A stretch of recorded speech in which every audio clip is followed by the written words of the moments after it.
bang, buzz, splash, screech, belch, chatter, gulp. What do all these words have in common? Well, they all sound like the thing they're referring to. Welcome to the wonderful world of onomatopoeia. English lessons. Onomatopoeia can really bring your stories to life. It puts the reader or the listener right into the heart of the action, and it makes everything more exciting. So listen to my story and see if you can hear all of the onomatopoeic words that I use. I'll never forget the day my old friend Freya called me and told me that Rima Kashesh, world famous Lebanese singer, was in town. Freya was at the club. She was there. Well, I was shattered, jet lagged, but I zipped over anyway. And when I got to the club, the place was buzzing. And then when Rima stepped onto the stage, a hush fell over the audience. The air crackled. The atmosphere was electric. When she got to the end, we clapped for 5 minutes straight. People were cheering and whooping. And we stayed afterwards and we had a great time. Freya's an absolute hoot, and she had everyone howling with laughter. But by the end of the evening, I was absolutely zapped. And so I just went home and crashed. All in all, an unforgettable evening. Did you hear all of the onomatopoeic words? Zip! I zipped over.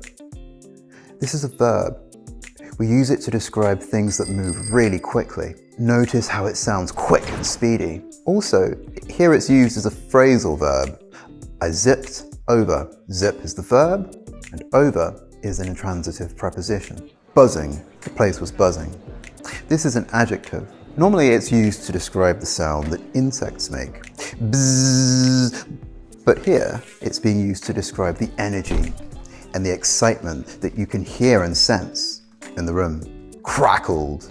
This is a verb. Normally it's used to describe something that makes lots of short, sharp little noises like hot oil in a pan or fire. But here it's being used to describe the energy, the excitement in the room. Hush. This is a noun. It means that everyone went silent. We often use it with the collocation, a hush fell over.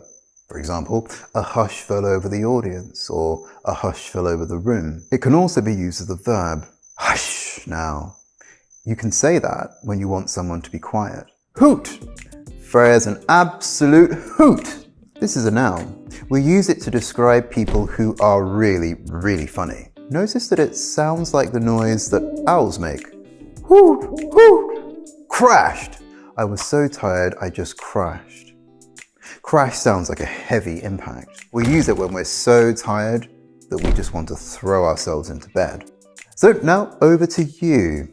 Share your stories in the chat. When was the last time you felt zapped? Do you have any friends who are an absolute hoot? And when was the last time you were in a place that was buzzing? I've been traveling all day and I haven't slept. I am absolutely zapped, so I'm gonna go and crash.